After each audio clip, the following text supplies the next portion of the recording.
to a special edition of Grind Music and Repeat. It's Draquan. You already know.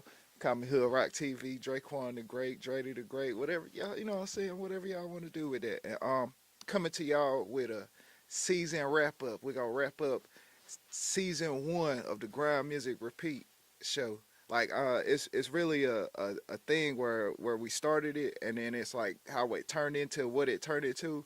It really became great because of like the great contributors that we had. Shout out to Miss Tamika for supporting the vision.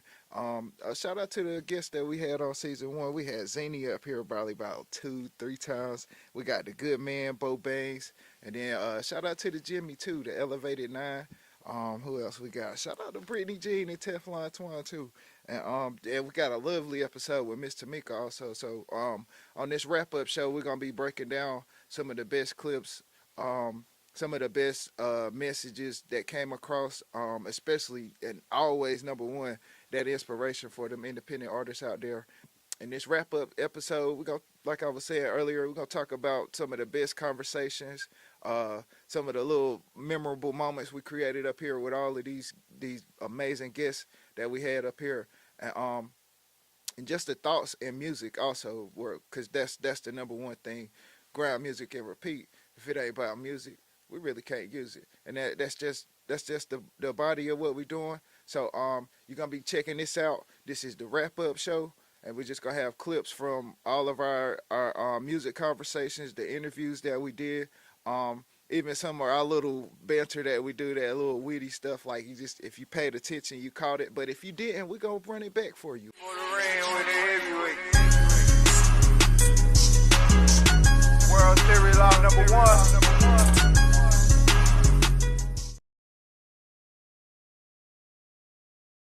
10 Studios. Okay, so what we're doing today, topic of discussion is music, always. So what we're doing first, starting out with love and motivation. We're going to discuss some of our favorite love songs first, and then we're going to talk about some of our favorite motivational songs next. Zena, how you feel about that? But why we just up here though? Like, bro, we both rappers and everything. Mm-hmm. You know what I'm saying? We rap. We don't do R&B. So why would we start out the show with love songs? Why not? Right, because we got to show them the range. This is what you're going to get here, people, every day, all day, on Grind Music and Repeat. That's all day. That's it. So, you want to start out with your favorite love song, or I'll start out with my favorite love song, and why? Okay, I got a list. But one of my favorite love songs is that Anita Baker, that Good Love, man. That song right there, man. How it goes. Since we can't play music, you gotta give them a little rendition of how it goes. You told them we rap. You know what I'm saying? We gonna leave that to them. Good love. No, that's Betty Wright. My bad. Look, Hold man. up. What? So, hey, look. I can't start off with R&B with him, but I'm gonna get to you, Ed Sherrington. I promise you. Okay. I'm going with "Must Be Nice" by Life Jennings. Dang. Laughing at dudes like, ha. Yeah. You know what I'm saying? You should envy me. It must be nice. A woman that can come home from a long day work. That's true. Boom. That's my wife. Right. So I love that. That's one of my joints. Yeah. So the actual similarities in that song in your life, that's what make you like that song. And let's get back to why do you like the Anita Baker song? Oh man, it's just, I mean, if you imagine somebody singing you that. You know what I'm saying? That's the amazing aspect of that. But just shoot, and you do got a song called Anita Baker. Is it Anita Baker? Or you just said if you sing like Anita, I'm gonna marry her then? Yeah, it's called Anita. That's that duct tape to the microphone. We might be working on another version of that. Y'all check our inbox. Y'all check y'all inbox. Drake's making people rap. That's why it's called duct tape to the microphone. Nah, but it's just the, you know what I'm saying, just to hear that sometimes, because people, you know, they don't know love, and sometimes they receive it in different ways because it's not always a vocalized thing. Like, yeah, man, I love you. Hey, man, what you mean? Hey. Oh, yeah. You know what I'm saying? I think we're more receptive of that now, though. Yeah. Like, oh, hey, bro, I love you, bro. Yeah. But where, like, 5 years ago, Can't just be like, hey, bro, I love you. Yeah. What you on, bro? Pause. No homo. But You don't like that. You always got to tell you people you love them. You know what I'm saying? Yes. And then just to listen to that, like it's a good feeling that come over you. You know what I'm saying? Just like them old school vibes and stuff like that. Shout out to the old school, man. Shout out really to the done old made school some music, vibes, man. yeah. And that joint bring me to my next song, though, which is Love by Music Soul Child. Oh, the Soul Child. Love. Yeah. That's crazy. There's so many things I gotta tell you, but I'm afraid I don't know how. He talking to love though, so like that's the ultimate love song. He's singing the love, and it's love, crazy, and it's man. great. So that's one of my top joints. And like all of these songs is gonna revert back to my wife because I've been married for so long and I've been in love so. Shout out my baby. You know what I'm saying? Let me give her some air horn. So what part of that song stand out to you the most? Damn. That was good. Yeah. Damn, all of it, bro. Because now I'm trying to sing the song and I don't want to sing it, so it's like it's all of it, bro. Because every line hit for me. It's not a miss. Yeah. From the very first moment I spoke your name. Yeah. From then on I knew that. But it's just every line, bro. You know what I'm saying? Yeah. One of my favorite parts about that song is like just the like coming into the chorus of that, like, and he's singing the love still. And he hit that falsetto when he go. I ain't gonna do that. I can't. But he goes. And he hit that joint up there. Yeah, that's you can tell he put his soul and his passion into that, and it actually just it resonates with me, and I can relate to it. So, I got a good question. Talk to me. So, just because you listen to music or love songs around your significant other, does that always mean that pertains to how you feeling about them at that time? It should. Cause it could be different. Like, cause if it's like, oh, well, I can't listen to this if I'm, you know what I'm saying, or like, oh, why you playing that for? What you trying to be? You trying to say something when you saying that? Like, nah, but it can't always be like. But that. like, if you wake up in the morning and you want to hear Drew Hill, "We Not Making Love No More." Okay, see, yeah, you know what I'm saying? I can see. That's just a good song. Yeah. That don't mean, like, you know what I'm saying? That's just a good song. But your significant other might think, like, oh, this nigga, man, ain't good on that. Yeah. And it might be a trick to get you some. Because if you start playing We Ain't Making Love No More, then she might listen and feel guilty. Dang. Like, oh, I ain't giving them that. But, hold on. My original point is that the music Soul Child song hits me all the way. Yeah. But it's some music I just listen to. I just like We Ain't Making Love No More. It remind me of soul food. So when I listen to it, it don't mean I ain't getting none. Big Coach Goodman. Big Coach Goodman. Oh, man. For those who don't know, I'm definitely a music producer. That's been first and foremost. That's never going nowhere. Yeah. But as I accumulated this family that I have, you know, my wife and my 5 kids, you know, I'll have to wear multiple hats at the same time, but it's all a part of the process, bro. I love it, man. I wouldn't trade it for nothing. Between doing the culinary stuff, cooking, private chefing, chefing in the studio and chefing in the kitchen. You know what I mean? I started substitute teaching out there towards the Hopkins district, and I substituted at Midway too, because Midway's home. Yeah. But what came along with that was starting to coach. You know what I mean? They started seeing my dedication. I used to be in the sidelines being the loudest one. You know what I mean? I was one of those proud parents that was just in the sideline yelling a lot. But I played all these sports. Like, it's not like I don't know what I'm talking about. Yeah. You know what I mean? So I started getting the certifications through NFHS and doing all that stuff and studying more and more, proving myself that I actually know what I'm talking about. Yeah. And then opened up multiple doors for me to start coaching. Yeah. So I done coached track.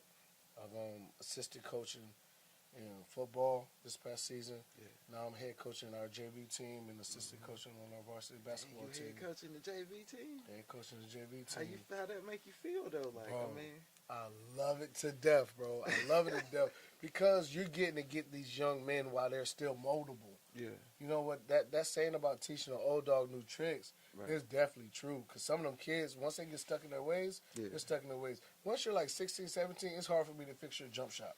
You know what I'm saying? Yeah. But when you're 14, 15, and you still really haven't found who you are yet, I'm able to tweak and dabble with that a little bit. You know what I'm saying? Dabble with that a little bit. Salute to that, yeah. Get them to fix it before it becomes a permanent misbehavior. You can fix it in early. Hey man, that's something right there, yo. Shout out to you for doing that right there. That. That's a part of God's work right there, man. It Like, is, and I thank you for coming up here talking about that piece of your ground like that, because you know, like sometimes you don't see the good things all the time, and then just gratefully this morning just walked in and sat down right beside me, yeah. That's how we rocking, man. Facts. Yeah, man. So shoot. Well, congratulations to you since we giving flowers and stuff. Big drop today. Oh, Double yeah. O Dre. Oh yeah. Okay. Yeah. If you ain't peeped it, go peep it now. Yeah. That boy got some bars for you. Streaming on Audio Mac. Hey man, that 7-piece right there, man. Like that's like just all the way through listening to that, man. Thorough. Oh man, dog. Thorough. Like not just cause it's me, you know what I'm saying, but I see it as far as like where I can step outside of myself and actually see that kind of work that was put down up there. Yes, sir. Like for real. And then respect to the listeners too, man. Shout out to my peoples, man. They part of that motivation that I keep bringing and staying motivated with. I thank y'all a lot for that. We up there. Double O Dre. Go peep. Dang, man. We rocking, y'all. We rocking. So, I mean, shoot. Since we already there, Grind Music and Repeat again. Producer, you know what I'm saying? Big Writer, producer. you know what I'm saying? Yeah. So, as far as designing beats and stuff like that, what's one of your favorite beats ever heard? One of my favorite beats of all time. Of all time, one that you made or one that, you know what I'm saying, that you hear every time you hear it, like, yeah, that's that right there. Something like some Jay Dilla or something like that. You know what I'm saying? We go, Knife Wonder or something like that? Or you go with I have to go ahead and pretest this Okay. off gate. What's up? I respect all the OGs, bro. Yeah. Knife and Jay Dilla and you know, Kanye really embodied No ID and all that. Kanye embodied almost all of them. Yeah. You know what I'm saying? Yeah. Kanye has embodied even Just. You know what I'm saying? Just Blaze is definitely close to my heart too, as far as the producing. And then Timbo. Timbo being from VA and doing the abstract stuff that he was doing. Yeah. I mean, he's multifaceted. He's not just hip hop. He's pop. I've seen him do alternative. Yeah. Like Timbo is that guy to me too. But I feel like Kanye has embodied all of it. Like he combined Pharrell, Timbo, and Just Blaze and unified it in one person. Who are all like goats to me. Yeah. Pharrell, Just Blaze, Timbo, like all those guys are great. Swizzy too. Yeah. Swizzy's great. Yeah. But Kanye, bro, I feel like there's no bounds to his music. Sure. What's one of his works that like right now, it come on right now, you just still got that bounce from it? Like, what's that right there? What record is Where that? do I start? Where do I start?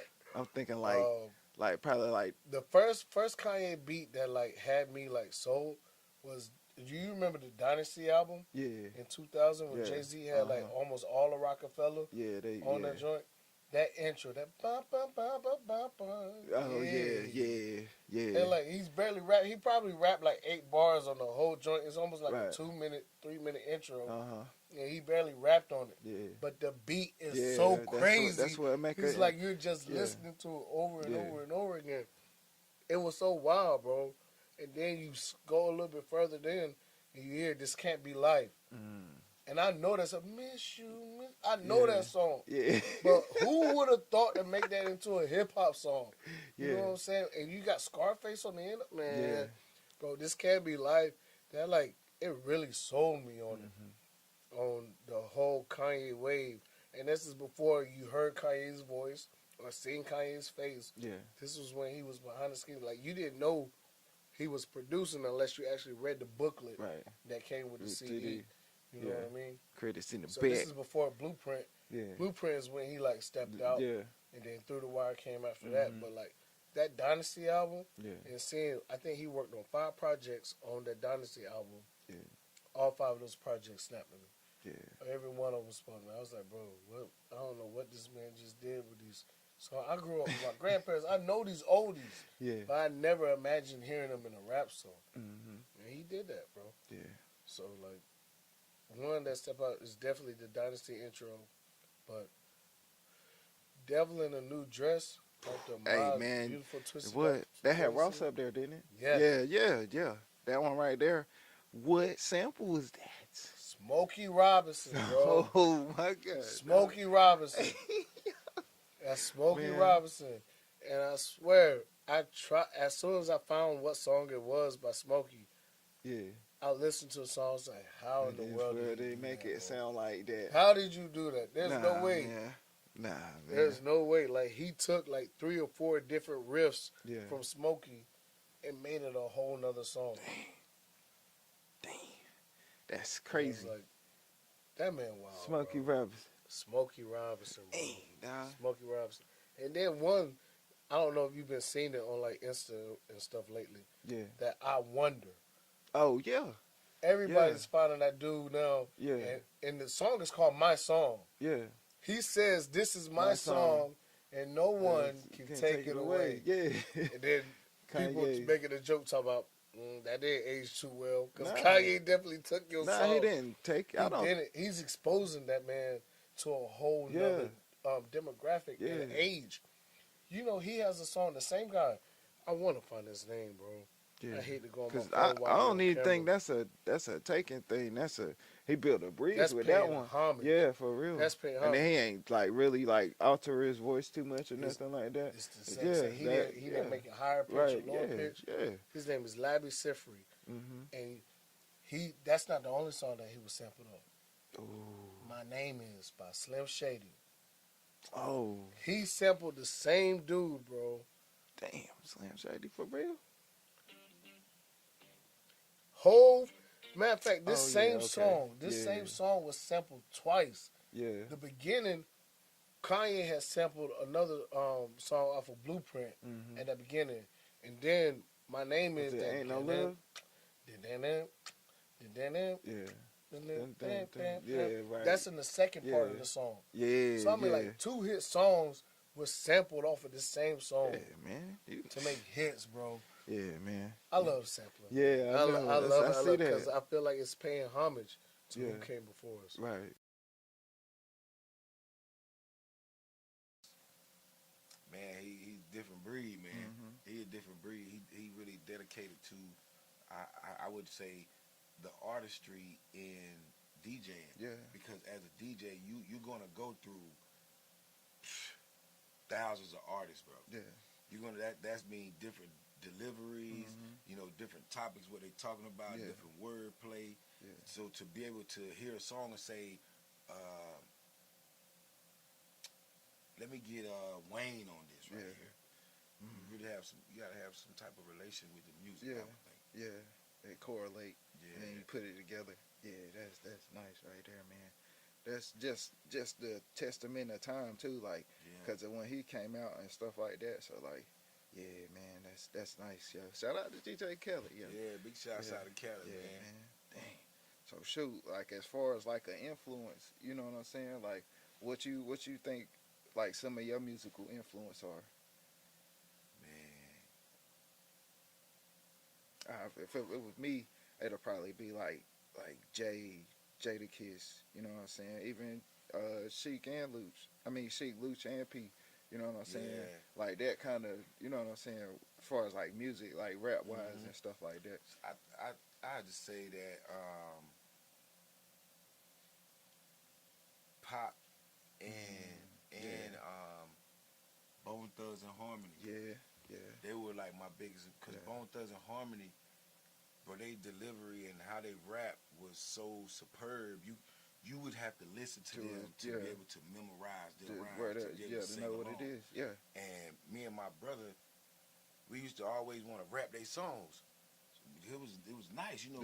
Bone Thugs, First of the month, East 1999, you know, all the, we like, yo, that joint hot. So we would get the tapes and we would rewind them and play it, rewind them and play it, and write down the lyrics, breaking it down, so we could really know what we're saying when we recite it. And once we started doing that, I'm like, wow, these guys really saying some stuff. You know what I'm saying?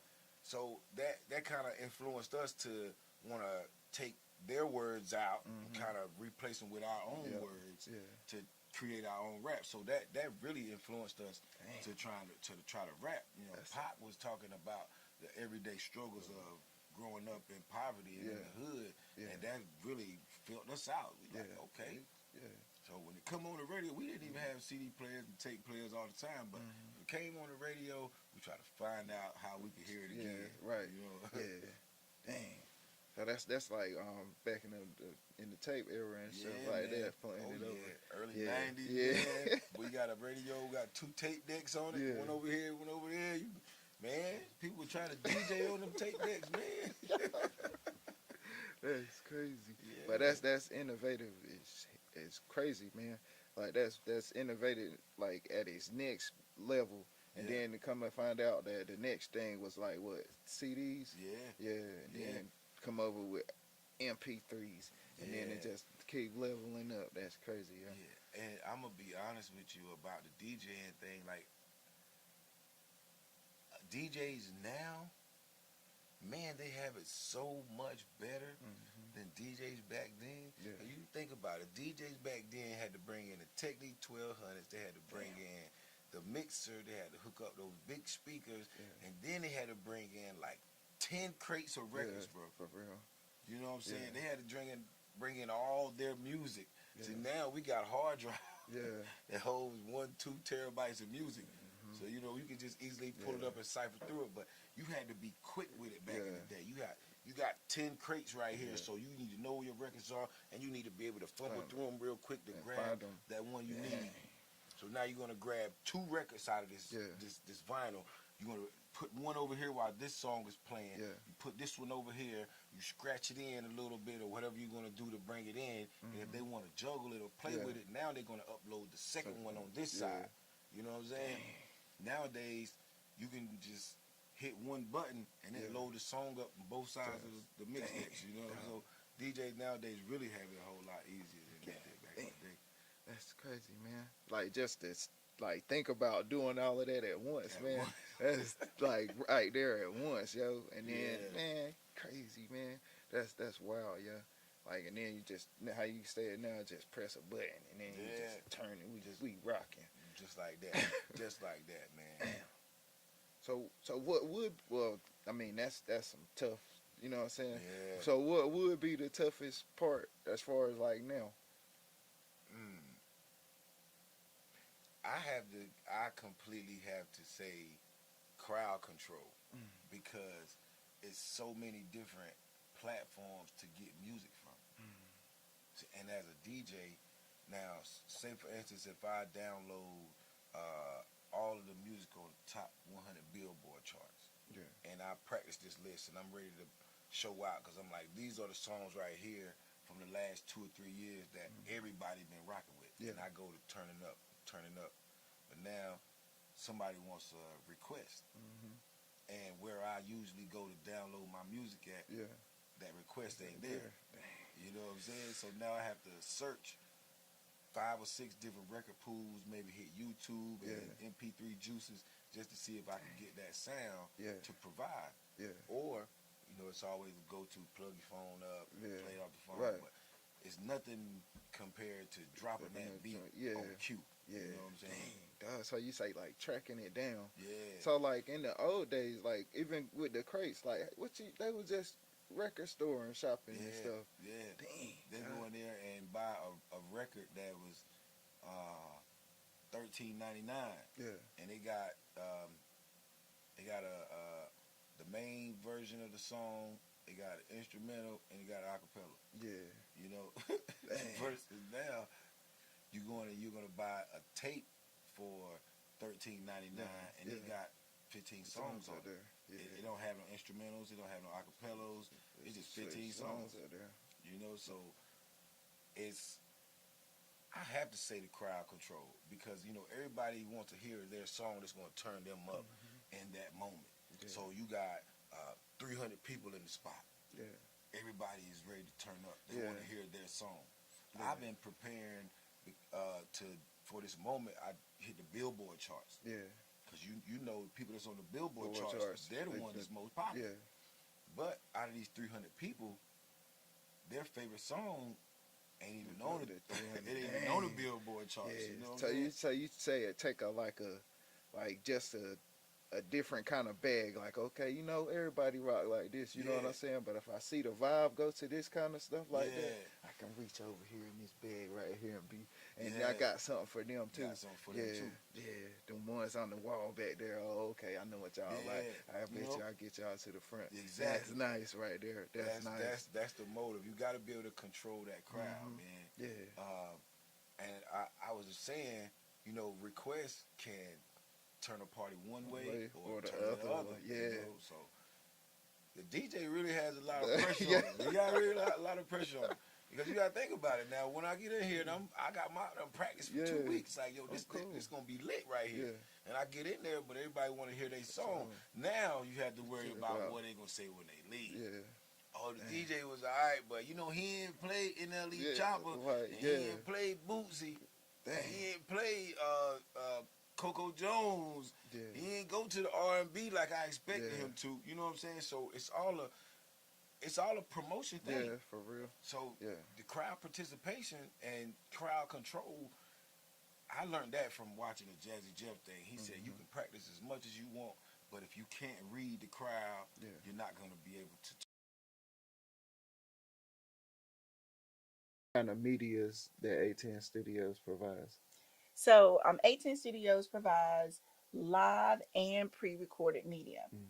So here in the studio, we do a lot of pre-recorded work. All of our TV shows, our podcasts, any show that's produced here, we pre-record in studio so that we can edit. We can add all the cool effects, and everything. And then we also have an extension where we go out to the community and we cover events. So we like to, we've been to many different events now, local, the Clinton cook-off, all the way up to the BET Awards. So it runs the gamut. But when you're in the media space, the news is important. So being a consumer of media makes me realize what we need to cover. So we try to bring you a good mix of local artists, local content creators, and then we also try to bring you a good mix of our national trending artists and what they're doing. What's what I'm saying? Let's highlight a couple of the media creators on A10 Studios. So media content comes to you in many different ways. Most of us are used to, looking at our cell phone and seeing, TikTok creators, YouTube creators, Snapchat, all those wonderful people. But then you have a whole other group of people who are creating original content based on things that interest them. So yes, they're going to be on these platforms, but they also have to create. And so that's where, first of all, Grind.Music.Repeat. We're here in studio. This is an idea that was thought of by Mr. HoodRock himself, to highlight the music that he makes, the music industry. So he's interested in that. We also have Buck Sweep Sports with Chris Harris. And he's not even in North Carolina. Many people may not realize that. He's actually in Florida. And he creates his show using a number of tools that we make available to him. So it looks like he's in a studio, but he's not.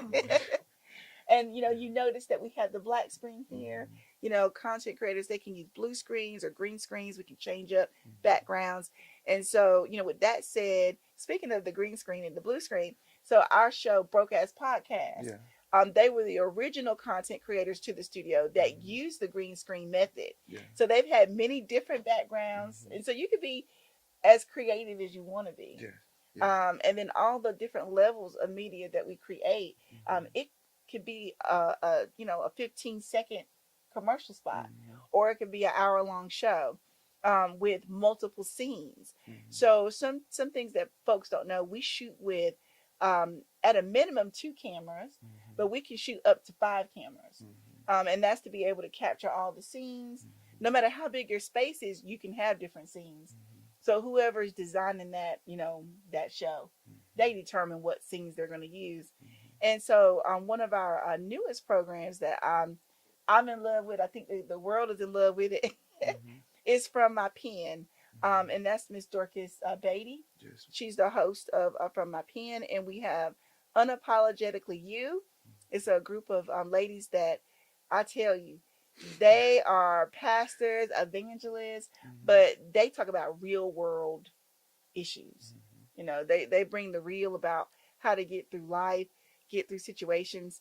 And they film in another location. So, when you talk about levels to the content development in our group, everybody's so diverse.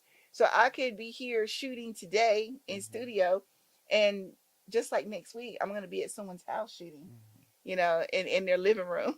Okay. So yeah, so and if that's where you wanted me to go with the levels, if you Yes, want me to, that's perfect. okay. That was perfect. That's perfect. So okay. So as far as putting together certain media outlets and like how people intertwine and work with each other and do interviews. So like as far as like a independent artist standpoint, as far as like taking out the cameras and stuff, performing on stage. Let's start there. Like what's something that stand out to you like through the artistry of a performance. So I am a connoisseur of music. That's number one. Yeah.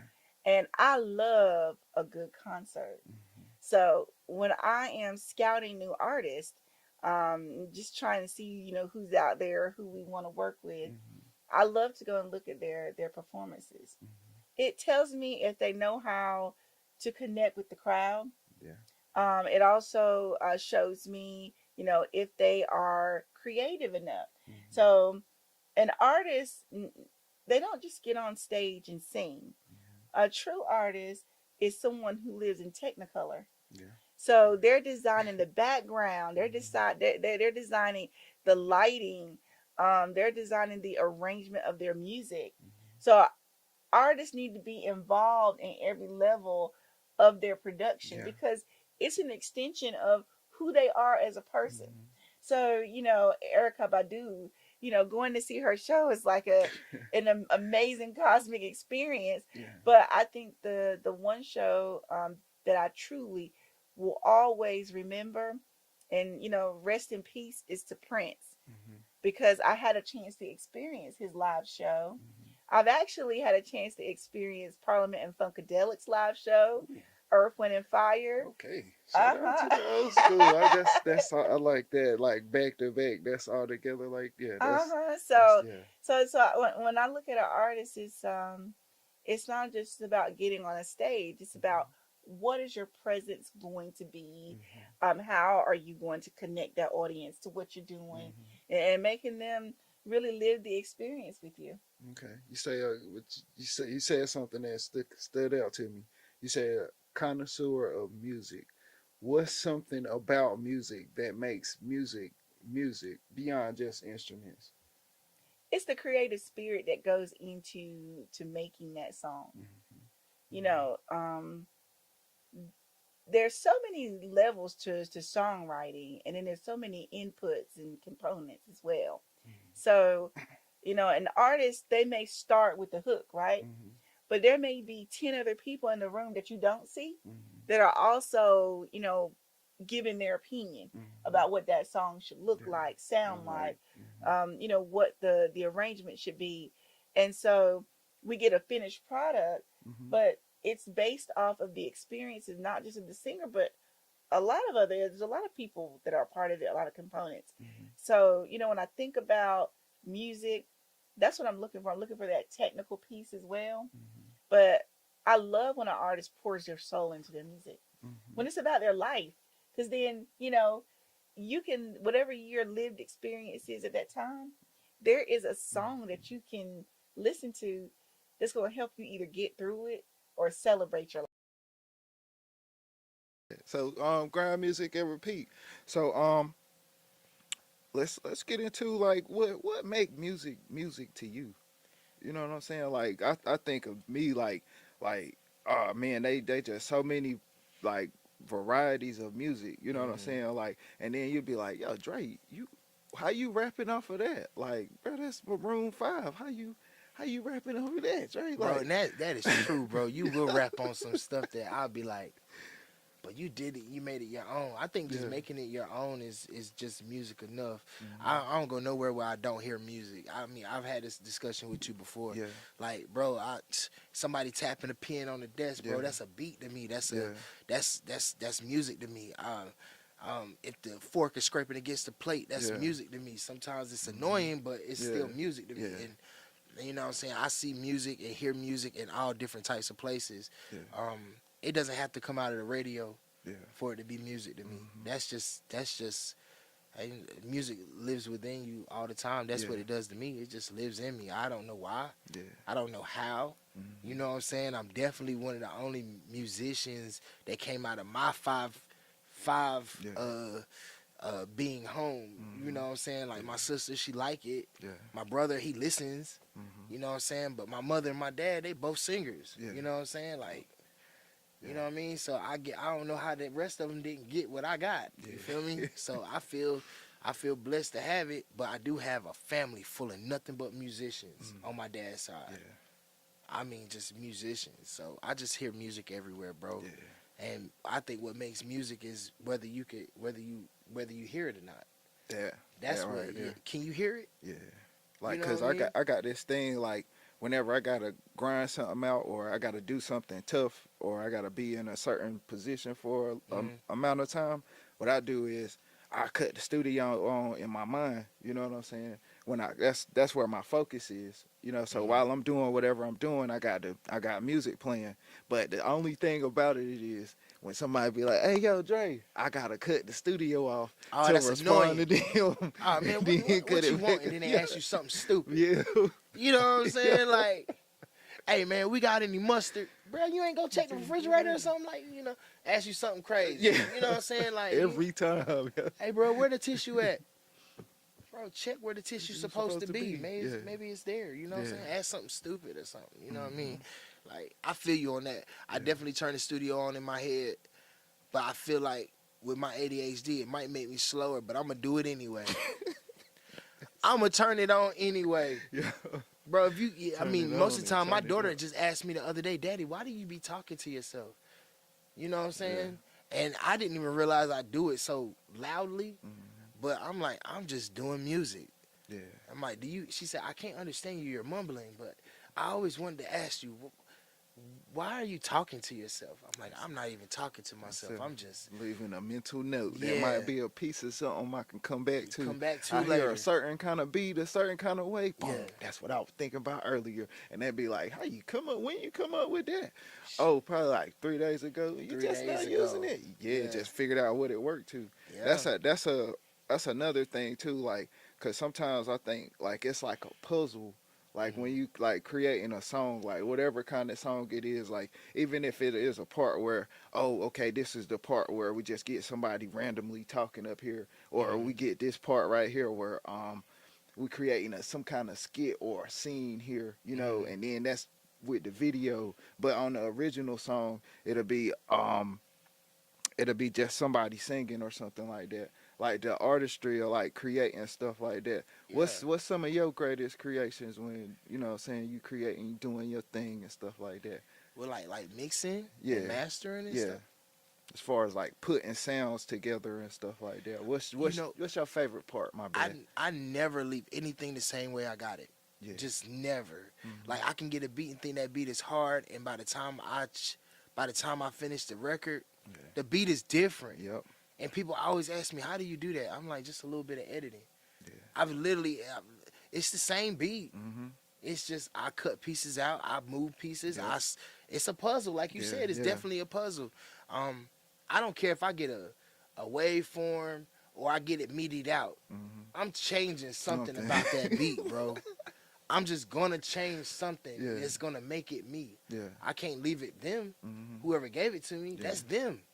I'm gonna change it to me. I mean, okay, me and you had a song. Oh yeah. Yo, it was crazy.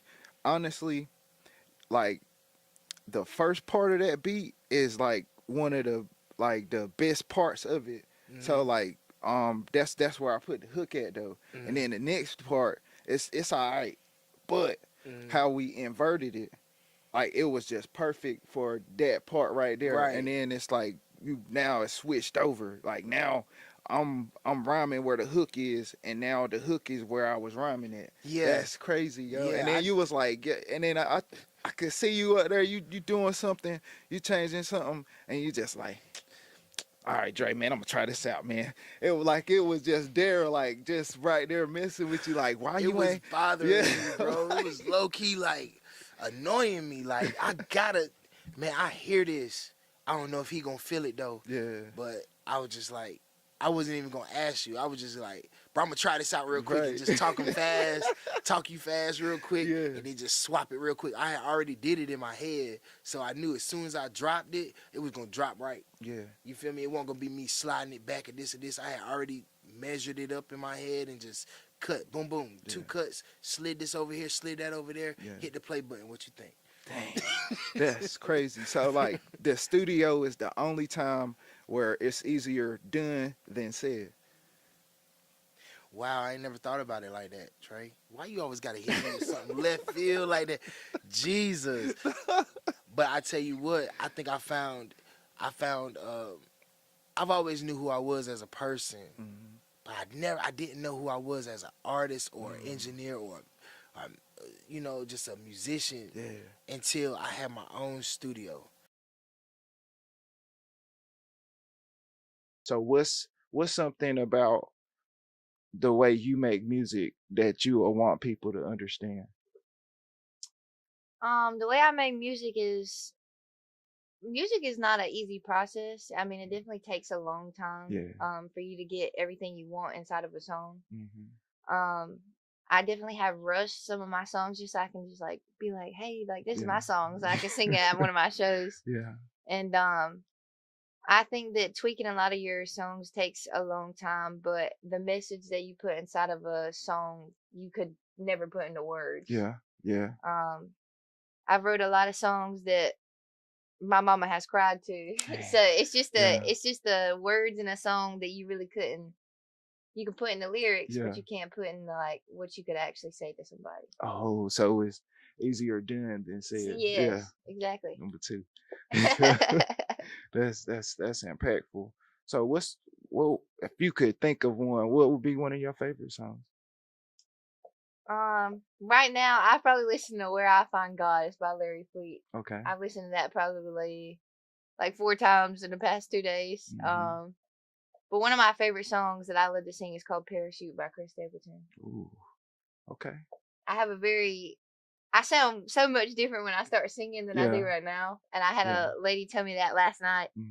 I have a very deep voice for a woman, so it's kind of it's strange to hear me at first, and you're like, dang, that's kind of good. Yeah. And when I sing men's songs, it sounds way better than when I could sing a woman's song. So I have a very like raspy and deep voice when I sing, and Parachute just brings that all out. That's my favorite song of all time. So that you think like that's a big part of like music, like the voice, like how it sounds, like how's it come across, and then you say you working with like a secret weapon, like they don't you know gotta yet. stand out. You gotta stand out. They don't know it yet. I like that. Like, so with the voice, you know, like you did an audition for The Voice. I did. How was that experience? It was good. I had to go. I did American Idol first, and dang, American Idol. Yeah, I did American Idol first, and there's some TV shows that want to change the person you are, and I just wasn't a believer in that. And then when I auditioned for The Voice, and they were like, you can sing whatever song you want, and then I think I sang Strawberry Wine, maybe, or Simple Man. Simple Man is like one of my favorites. It's an old rock song. And I sung, and she was like, yeah, like, this is good. So I got to the next round. It was on a Zoom call. The first 2 rounds are on a Zoom call. Oh, okay. And so I went through the first round, got through the second. The lady was like, I want to book an interview. So I did an interview with one of the cast producers. Yeah. And the last word she says was, no news is good news. Dang. Yeah. So I said, all right, I ain't got no news yet. So hopefully I'm going to Cali. Yeah. So how did that turn out for you? Like, what, as far as like the biggest messages you got from that? Like, as far as, because that's a nice opportunity where it's like, oh, I'm being recognized for something I do, and then it's just, I know it's empowering, and then you don't want to take it too high, get too out of your system with it, but at the same time, you celebrate the moments. Yeah. I sure do. Hmm. I like my music part of my life. It definitely takes up a lot of my like weekend time with my friends and stuff like that. Yeah. But in the end, like I'm getting older, this is what I want to do as a career. Yeah. So if I'm gonna make something out of it, I gotta waste my time now. Yeah. Yeah. Or more like win the wait. That's it. Exactly. Yeah. That's what I would do. And it's about like when you get through with the breakthroughs though, like what's some of your best breakthrough experiences, whether it's with yourself or artists, you know what I'm saying, in the studio, performing. I got you. I I want to got you. Look, I was sent. Shout out to South and Crook out in okay. Atlanta. Shout out to them. Okay. They were signed to, I believe, a label in Germany. So, okay. And amazing. Like Crook makes the best beats. South has this tone. It's gonna give you maybe like a little T.I. with a little Anthony Hamilton. It's like, yeah, oh, this is dope. That's So, interesting right there. man, the vibe alone, like you gotta Yeah. qualify to be on the track with that type of energy. And so I was kind of, flattered. He threw me a beat. Well, didn't throw it to me, but we were supposed to collab on this.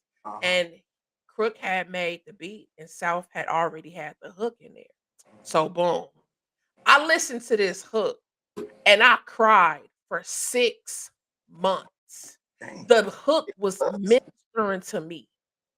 Dang. It was about, how are you afraid to fly?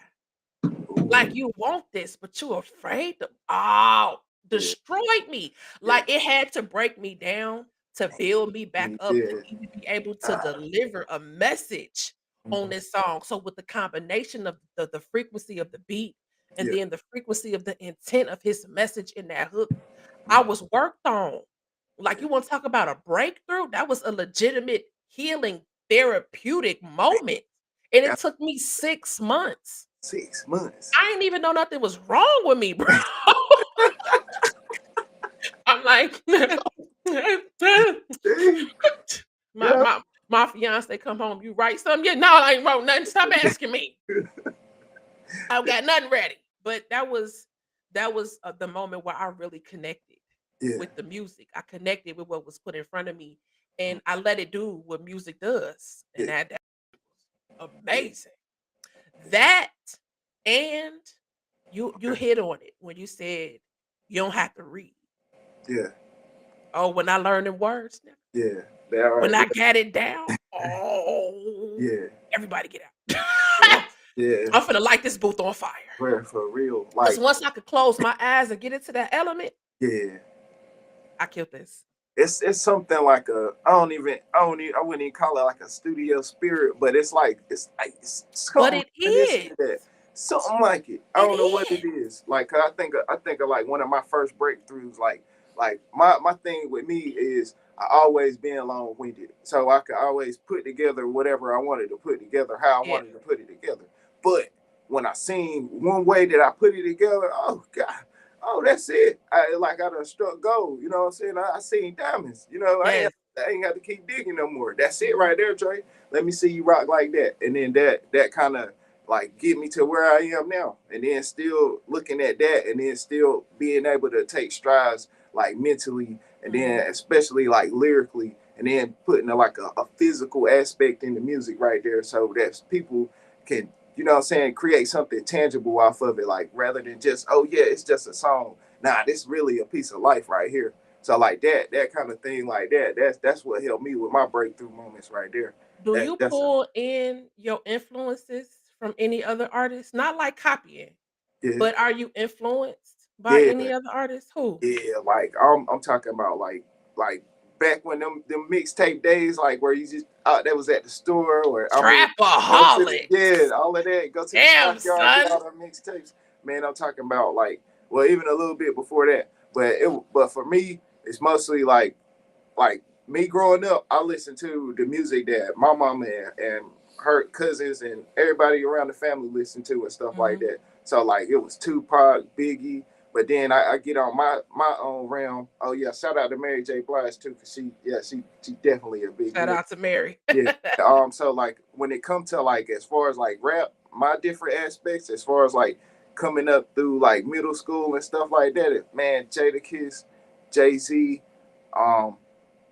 shout out to the Big L too. God bless the dead. That right there, getting put on game about that stuff like that. Then you got Busta Rhymes. You know what I'm saying? Matter of fact, the whole locks. Shout out to Styles P. That dude be rocking. Like just that. Not even like the substance of what they was talking, but as just far as an aspect of like, dang, yo, they put bars together like that, or even the little, you know what I'm saying, the nice stuff they'll put on the intro. You know what I'm saying? Like Jay-Z on that Change Clothes. Yo, you coming in? Yeah, I'm right behind you. Nope. Like, you know what I'm saying? What make you do that? Like, what kind of stages you get into when you see that, Dre? And then that's what that made me think of, like a whole lot of that. And coming from a poetic background too. Yeah, you hit that one earlier. Nice, you nice out there. Yeah, like that whole aspect of that kind of music. And then not all of the, you know what I'm saying, talking down on people or talking bad about certain situations and stuff like that. But when I hear Jadakiss, like you think about like that song "We Gonna Make It." That's like a hood anthem right there. That's it. That kind of thing, like, you know what I'm saying, talking to the people, like even Common, you know, shout out to him too, like that For the People song he had, that right there that was influential in my development. And then, Outkast, them ATLians, man, yo, that's a whole lot of, even you said T.I. too earlier, a little bit of Jeezy too, you know what I'm saying, like just as far as like just being cool, you know what I'm saying, wanting to go in there and put that stuff on, trying to look nice, get a little bit, you know, that kind of stuff like that. And I see like a lot of that represents itself in hip hop, and then how life reflects through hip hop. One thing I'm gonna give y'all before we get up out of here is finding different ways to be motivated. Don't stop. Don't let nothing stop it, because that'll be easy. You know what I'm saying? And then be stronger than your excuses. And always support yourself, even if nobody is. It don't matter if they looking. Find a way to give them something to support. And that's the thing. Like your biggest support system has to be you first. Because if you don't start off supporting your own ideas, how can you convince somebody else they can help you, or how can they help you if they don't know how to help you? You know what I'm saying? So like, just start somewhere. Start somewhere. That's the number one thing. Nah, I don't want to do it when it's like this, or I don't want to do it when it's like, no, start somewhere. If it's 5 minutes, maybe even if it's 30 seconds, as long as you start somewhere. And that's how we rocking over here at Grind.Music.Repeat. If it ain't about music, we really can't use it. For the rain with the heavyweight. World Series law number 1.